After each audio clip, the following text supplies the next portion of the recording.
Martyrs Isidore and Myrope of Chios, commemorated on May 14th. St. Isidore lived during the reign of Emperor Decius, 249-251, and came from Alexandria in Egypt.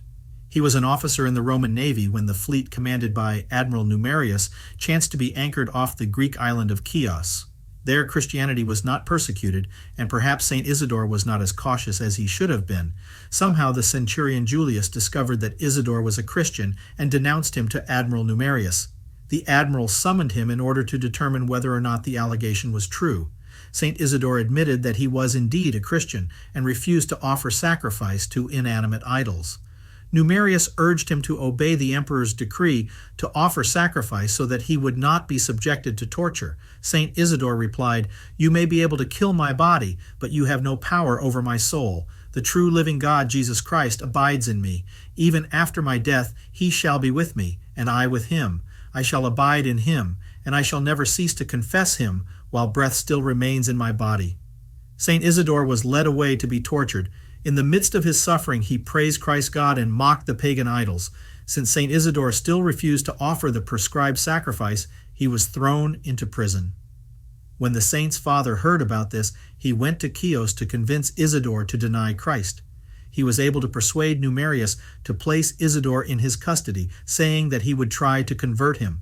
The saint, however, begged his father to open the eyes of his soul and to learn the truth about Christ. His father was most displeased by these words, and he could not accept that his son chose to believe in Christ rather than follow the idolatry of his ancestors. Seeing that St. Isidore would not change his mind, he disowned him and sent him back to Admiral Numerius, asking him to execute his son right away.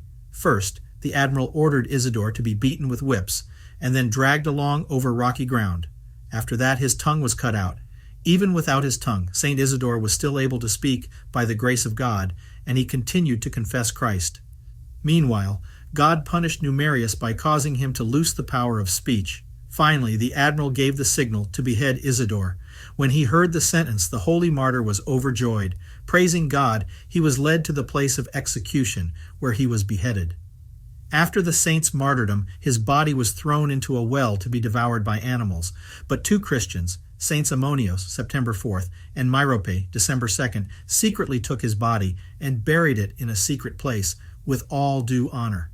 The evil Numerius heard that the martyr's body had been stolen and wanted to kill the two guards who had been ordered to prevent the body from being taken. Learning that innocent men would suffer for her good deed, St. Myrope appeared before the authorities and acknowledged that she had stolen the martyr's body and buried it, but she refused to tell them where.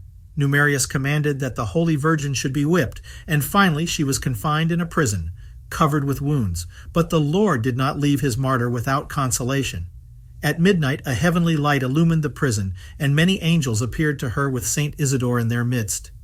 "Peace be with you, Myrope," he said to her. "God has heard your prayer, and soon you shall be with us and shall receive the crown which has been prepared for you." The holy martyr rejoiced and surrendered her soul to God at that very moment. A sweet fragrance emanated from her body, filling the entire prison. One of the guards, seeing all of this and smelling the fragrance, told a priest about the vision. He believed in Christ and was baptized. Soon afterward, he also suffered martyrdom. Later, St. Ammonios himself was put to death in the city of Cyzicus. St. Myrope's body was interred beside that of the martyr Isidore, and a chapel was built over the graves. In the 5th century, St. Marcion, January 10th, the oikonomos of the great church of Hagia Sophia, Holy Wisdom, in Constantinople, built a chapel by the church of Hagia Irene, Holy Peace. He also transferred the saint's skull and a portion of his relics to Constantinople, which he placed in the church of the Most Holy Theotokos at Paran.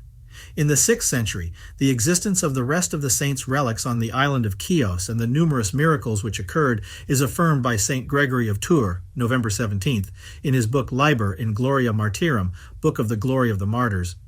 The martyr Isidore is buried on the island of Chios. In the saint's church there is a well into which he is said to have been thrown. After drinking from the water of this well, possessed people, those with fevers, and others who are sick are often cured. It is said that believers often see a light there, similar to a burning candle.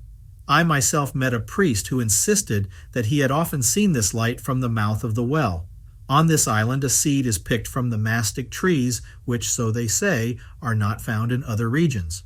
Local tradition agrees that at the place where St. Isidore was martyred, the mastic trees shed fragrant tears because of the Holy Martyrs' suffering. Tradition holds that the mastic, which is a major product of the island of Chios, may be gathered and prepared only from the trees near the site of the saint's martyrdom. Ave